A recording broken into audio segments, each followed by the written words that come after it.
Upam, draga, da tu pa jo danes vsi v lepo bodočnost. V mirno življenje, življenje vredno svojega imena, humano življenje. Samo če pomislim na to, da je treba pretrpeti, požreti za temi zidovi, za temi rešetkami, ki jih preprečujejo še sončnemu žarku, da ne more obiskati nesrečnikov, ki se imenujejo zaporniki. Vsem tem, kar sem moral in kar bom moral prenesti v tem stanju, gledam vedro v bodočnost. Imam še pogum in voljo za borbo, da si pošteno zaslužim košček kruha zame in za mojo družino. Draga, prepričan sem, da zadržim prosije sonce. La mia vita è stata bella. Ho goduto di ogni suo momento, di ogni raggio di sole, della più piccola goccia di pioggia. Ma non mi dispiace per niente se tutto questo finirà. Milioni di persone in questi anni terribili sacrificano la propria vita e solo pochi capiscono, come me, che la morte non è terribile, ma è un dovere necessario nei confronti dell'umanità. Domani ci sarà il sole. Il Carso sarà meraviglioso.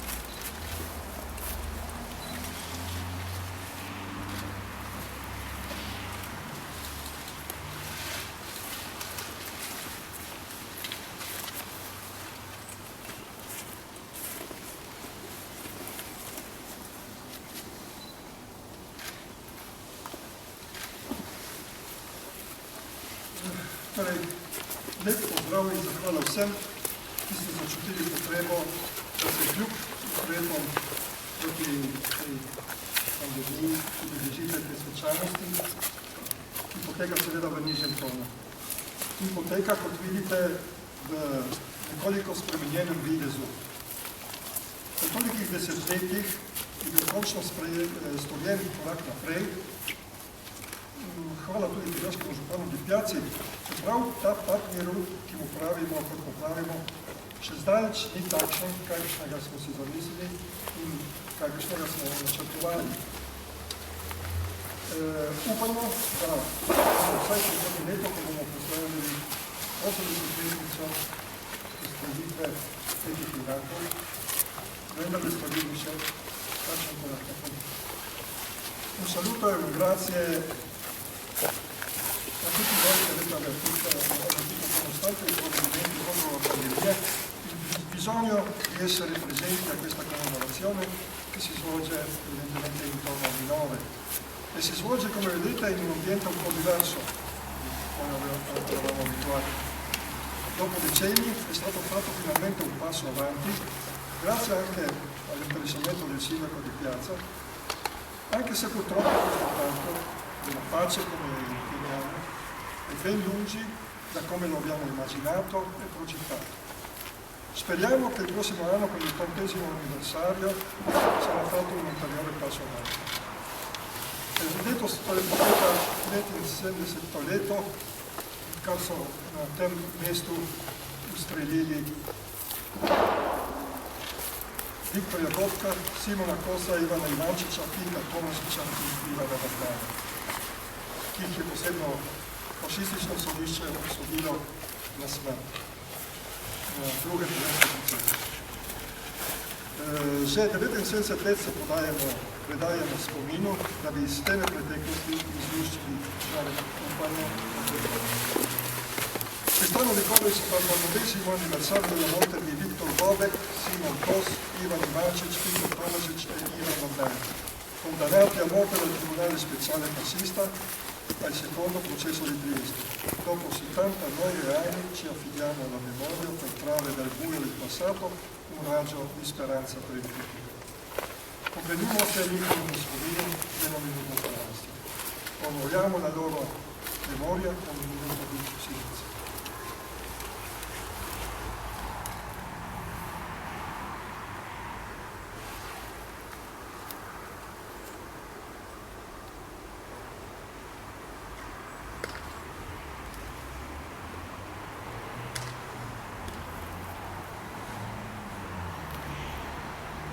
Slava Padri.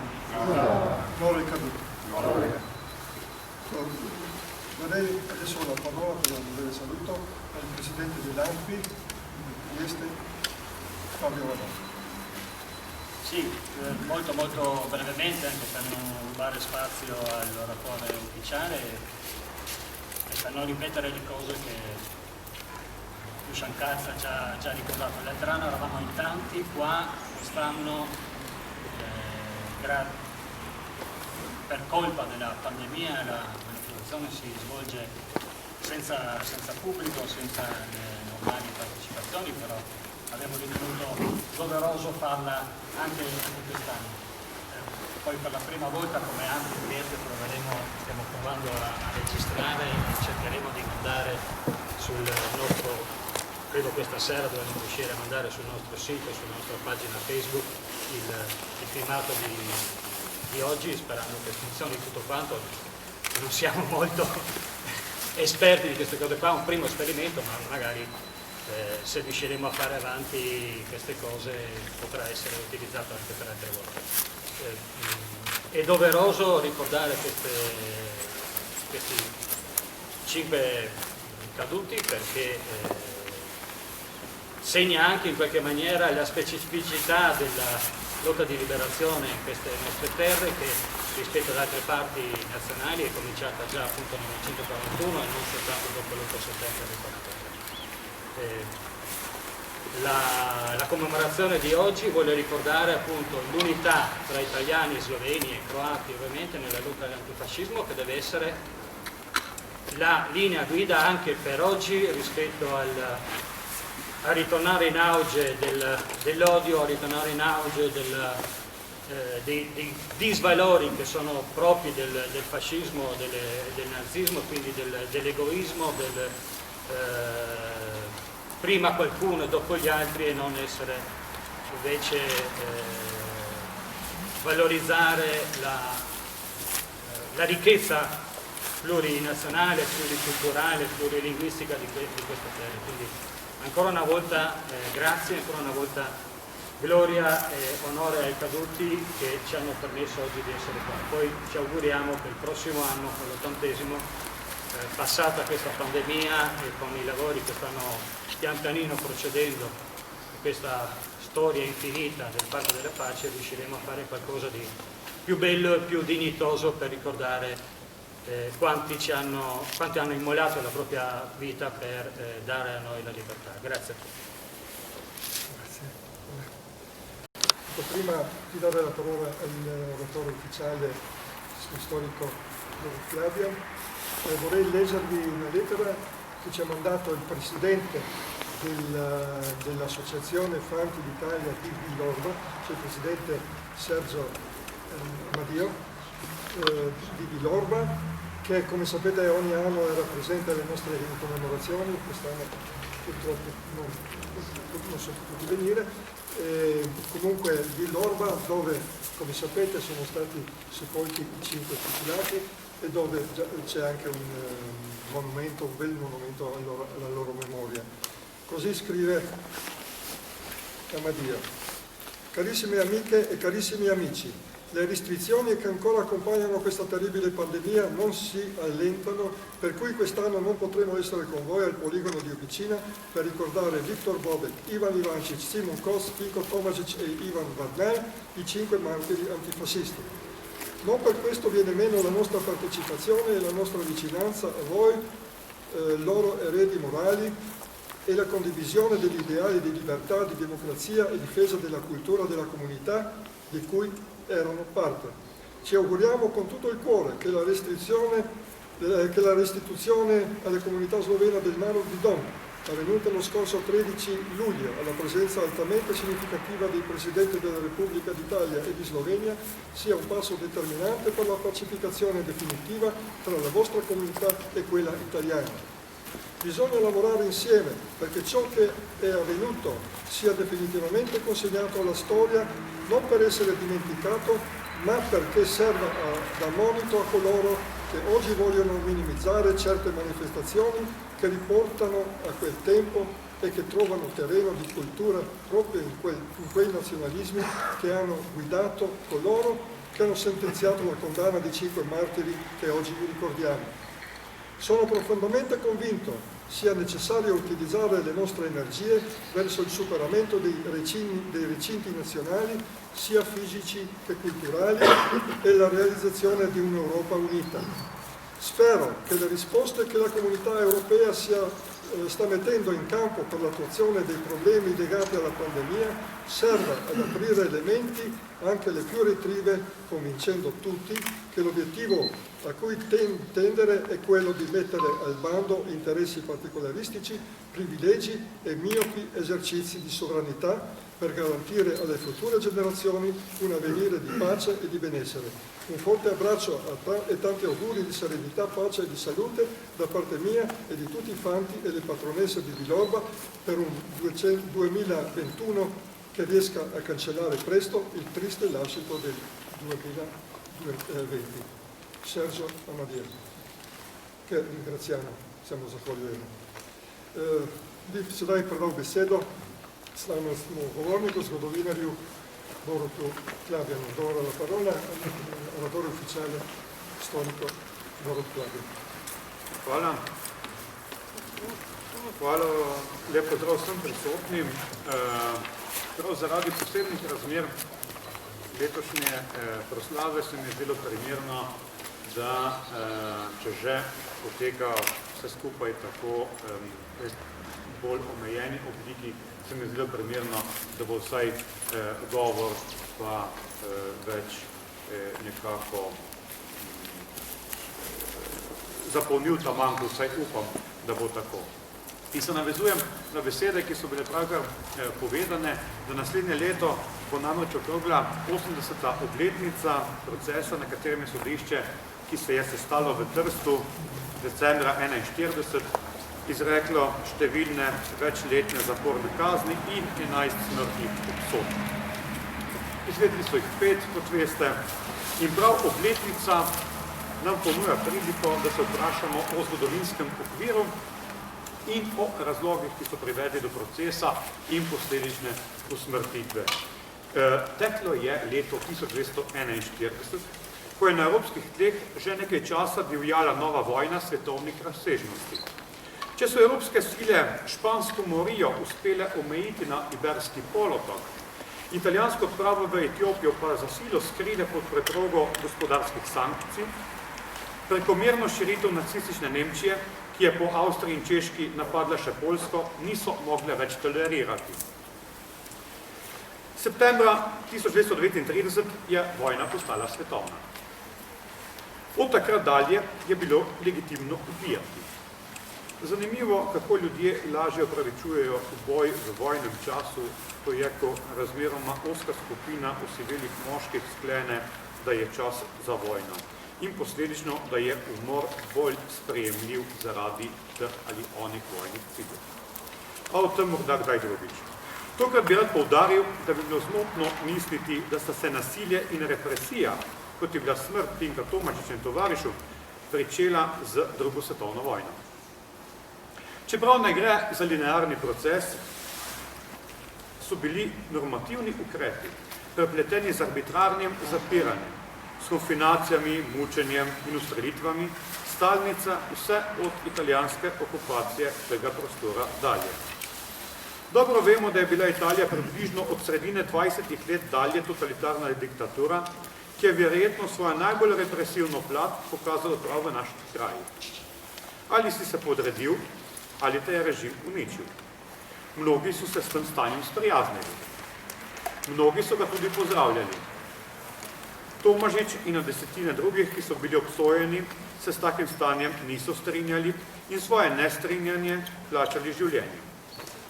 Nekaj mesecev prej je Italija skupaj s svojimi zaveznicami, Nemčijo, Madžarsko in Bolgarijo, brez vojne napovedi napadla sosednjo Jugoslavijo, s katero je bila nekaj let prej, marca 1937 v Beogradu, sklenila pogodbo o prijateljstvu.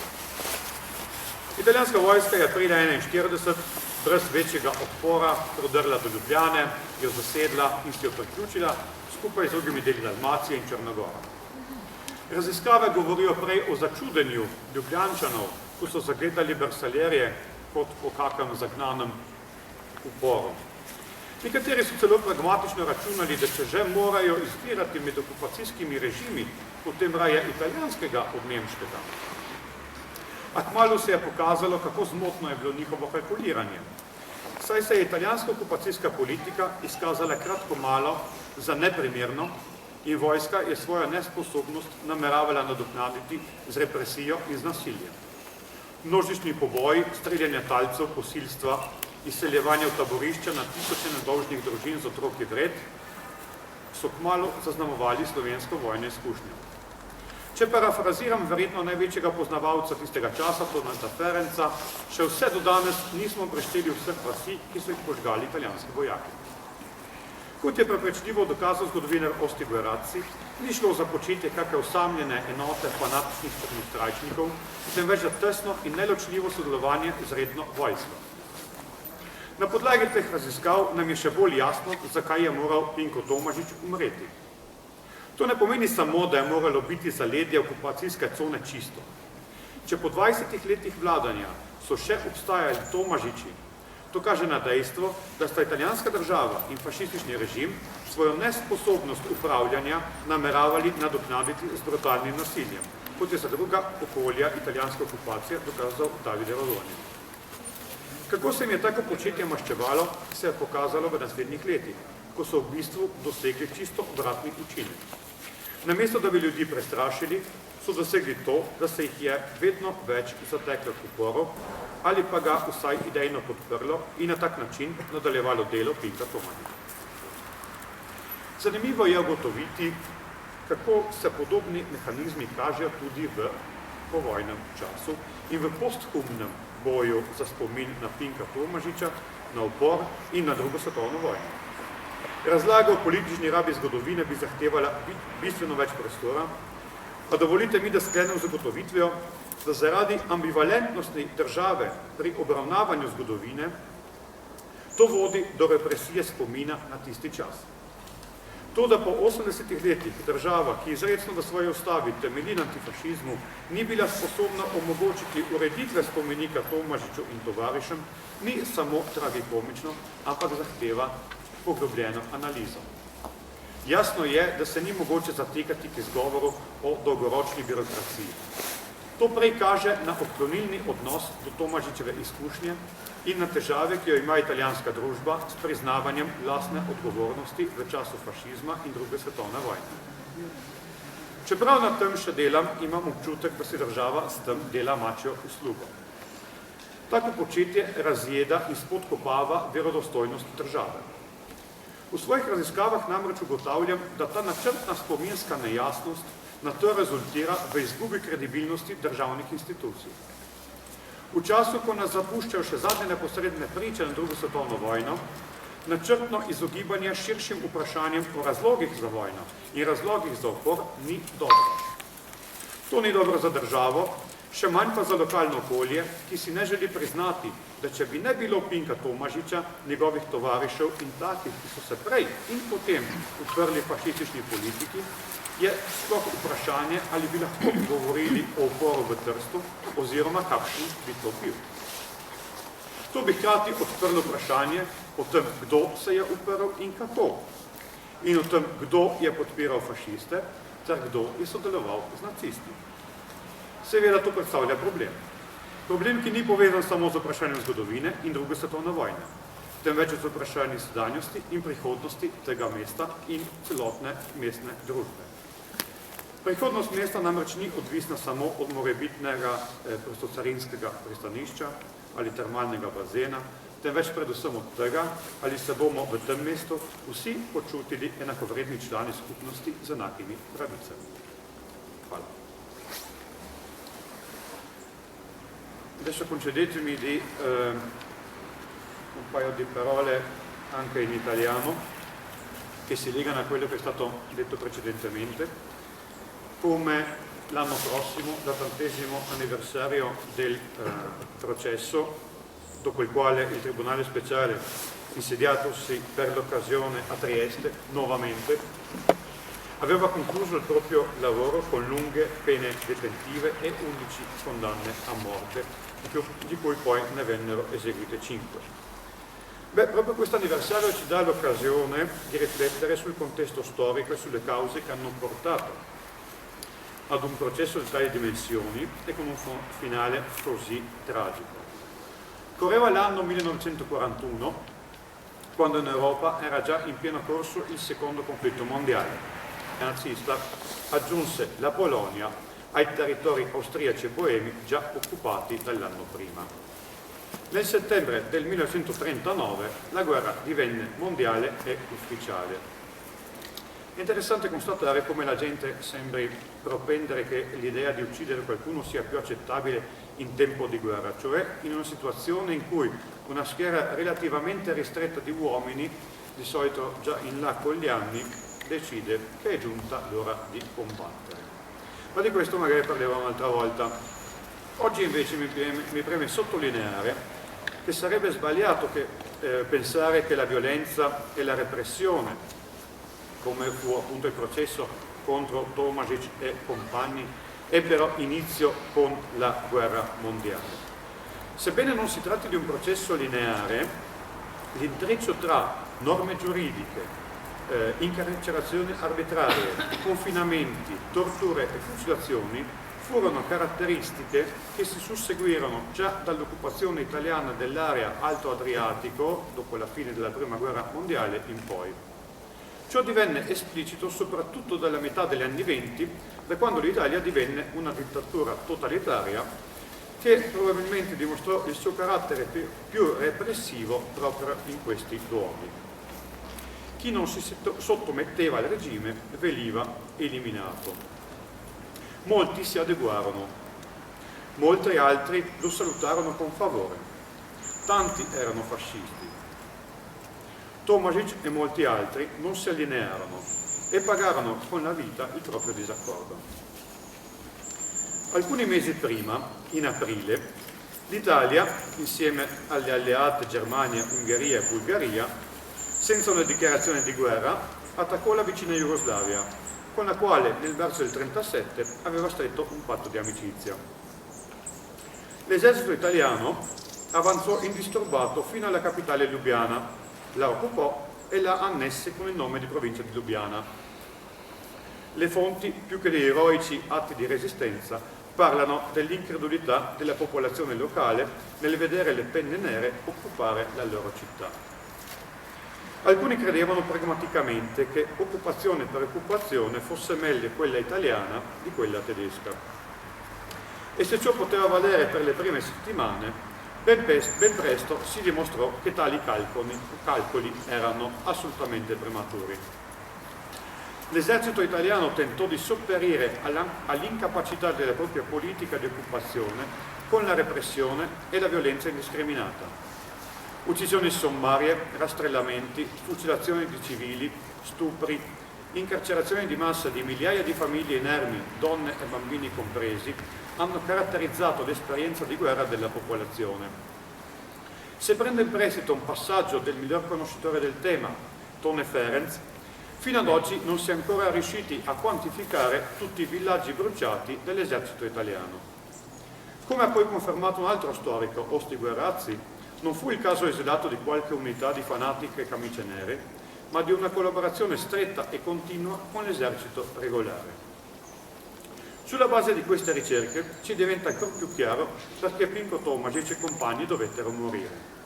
Non solamente perché la retroterra delle operazioni militari doveva essere ripulita. Se dopo 20 anni di amministrazione del territorio Alto Adriatico ancora esistevano dei Tomašić, ciò dimostra l'operato fallimentare dello Stato italiano e del regime fascista che doveva ricorrere alla repressione più violenta per sopperire alla propria incapacità amministrativa, come ha dimostrato per le altre zone di occupazione Davide Rodonio. Tale repressione si dimostrò tanto brutale quanto inefficace e infatti sortì l'effetto opposto. Invece di una paura collettiva, una percentuale crescente della popolazione sosteneva i ribelli e la resistenza, continuando idealmente la lotta di Pinko Tomašić e compagni.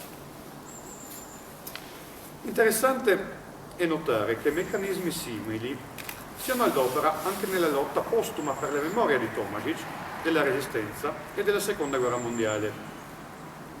La spiegazione dell'uso politico della storia ovviamente richiederebbe molto spazio, ma concedetemi comunque di terminare con alcune conclusioni che ci fanno vedere come un atteggiamento ambivalente dello Stato nei confronti della storia porti ad una repressione della memoria di quel periodo.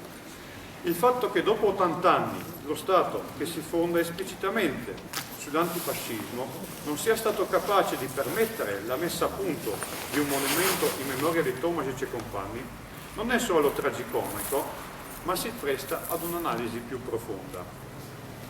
Appare chiaro che non ci si possa nascondere dietro la scusa delle lungaggini burocratiche, mentre invece traspare un atteggiamento negativo verso l'eredità lasciata dall'esperienza di Tomašić e soprattutto risultano chiare le difficoltà che la società italiana ha nell'ammettere le proprie responsabilità e le proprie colpe per il passato fascista e i crimini commessi durante la guerra.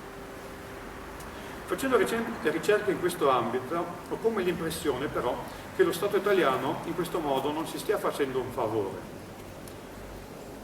Dalle ricerche infatti traspare che questa ambiguità memoriale poi va a impattare sulla perdita di credibilità delle istituzioni statali.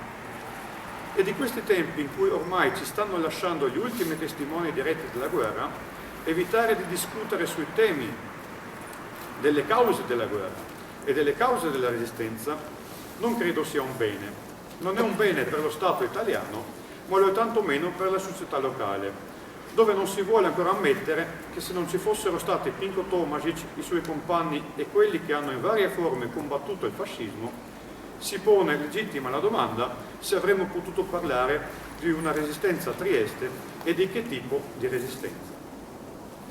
Ci si dovrebbe chiedere chi si è ribellato e come, e ovviamente chi dall'altra parte ha sostenuto per anni il sistema fascista e chi ha collaborato con i nazisti. E ciò non rappresenta un problema, rappresenta un problema che non è collegato solamente con la storia e la Seconda Guerra Mondiale, ma apre un collegamento lineare con temi di estrema attualità per il presente e per il futuro della nostra società e di questa città in particolare. Il futuro di questa città infatti non passa solamente attraverso i dibattiti sul Porto Franco, ma soprattutto se ci sentiremo tutti membri uguali e con uguali diritti della società cittadina. Grazie.